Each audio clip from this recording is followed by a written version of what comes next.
Hello friends, praise the Lord. இந்த ஜென்ரேஷன்ல ஒருவரை பத்தி ஒருவர் குறை பேசுறது, குறிப்பா தெய்வ ஊழியர்களை பத்தி குறை பேசுறதுங்கிறது ரொம்ப பெருகிடுச்சு.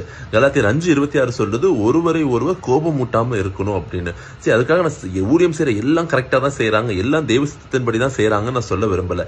ஏன்னா தெய்வ சித்தத்தின்படி அழைக்கப்பட்ட ஊழியர்கள் கூட தவறு செய்ய வாய்ப்பு இருக்கு. ஏன்னா வசனம் என்ன சொல்றது அப்படின்னா, பேதுரு தவறு செய்யும் போது பவுல் போய் சொல்றாரு, நீ செஞ்சது தப்பு அப்படின்னு. சோ அதனால எல்லாம் மனுஷங்க தான், அதனால அவங்க தவறு செய்யவே மாட்டாங்கன்னு கிடையாது. ஆனா நம்ம நியாயம் தீர்க்கும் போது ஜாக்கிரதையா இருக்கணும். ஏன் அப்படின்னா மத்தேயு 13:26 சொல்லுது, பயிரானது இருக்கும் போது கலையும் காணப்படும். சரி, எவ்வளவு நல்ல ஊழியர்கள் இருக்காங்க, அவ்வளவு கள்ள ஊழியர்களும் இருக்கதான் செய்யறாங்க.